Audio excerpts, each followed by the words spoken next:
Today, I want to speak about and ask you some questions about the new, the millennials, Gen Z, and how they should be investing in gold and silver, as well as creating their own wealth shield like we do. So basically, the topic would be gold isn't just for bankers and boomers, why Gen Z and millennials should pay attention.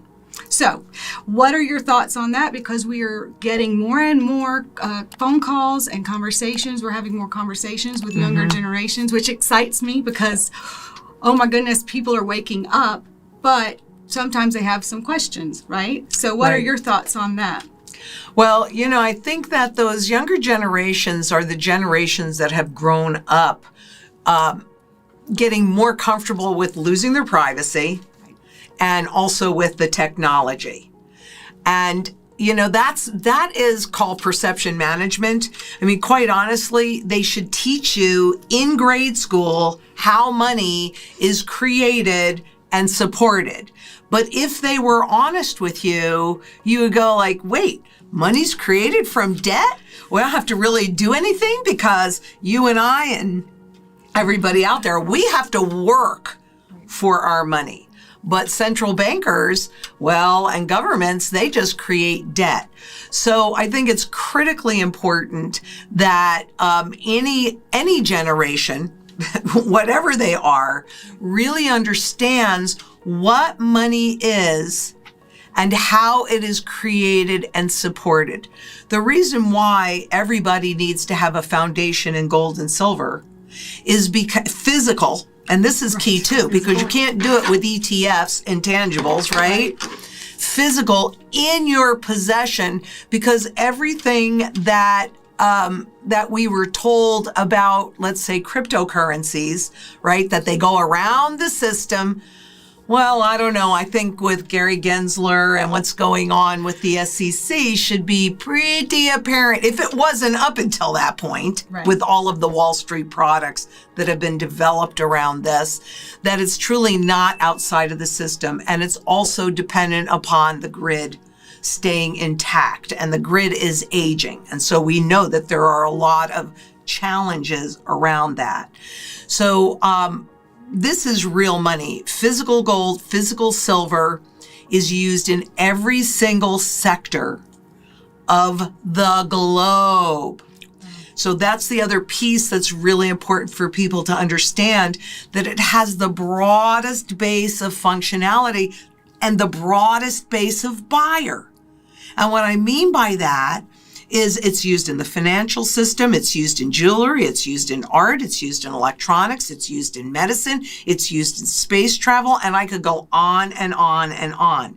So you have a lot of different entities that buy physical gold and silver, because even though they've attempted to duplicate the features of those two assets in a lab, they've never been able to do that, right?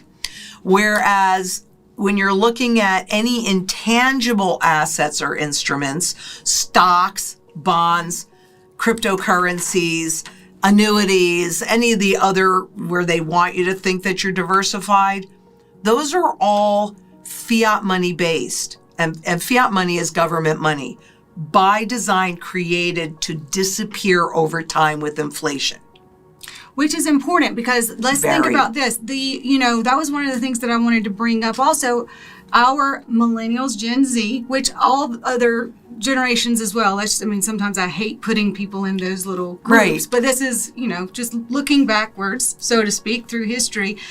The salaries and the income that these individuals are experiencing and are earning now is not keeping up with the standard of living. So back in the 60s and 70s, where you could buy a house or build a house for $36,000 and we're able to... Or less, right? Yeah. And we're able to, live off of one income. It takes a dual income, if not a dual income plus additional jobs, just to be able to rent and just to rent, just to survive. And children, daycare, there's all these other different things.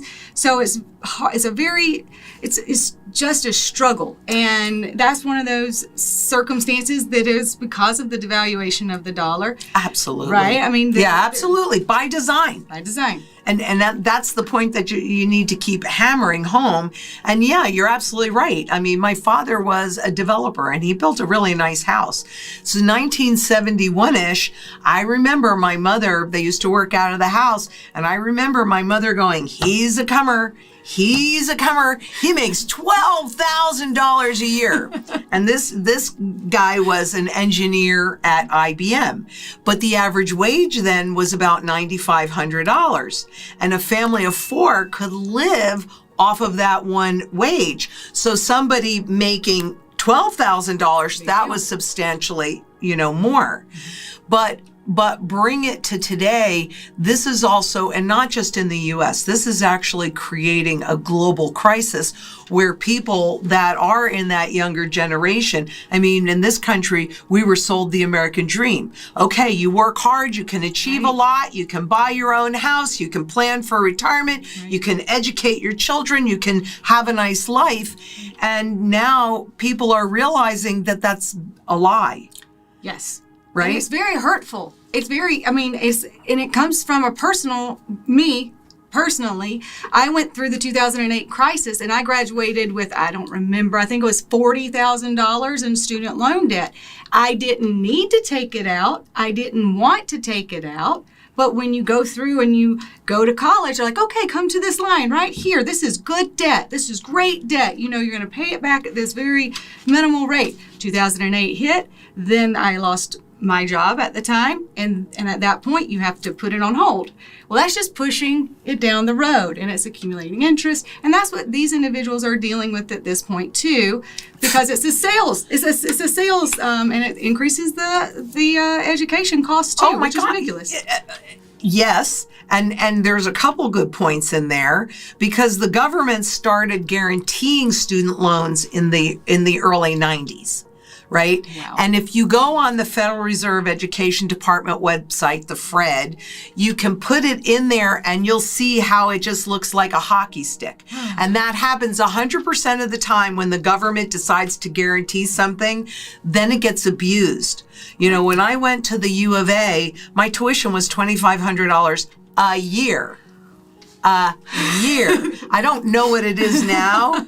Whitney went to the U of A. It certainly was not then, but that was before they were guaranteeing the student loans, right?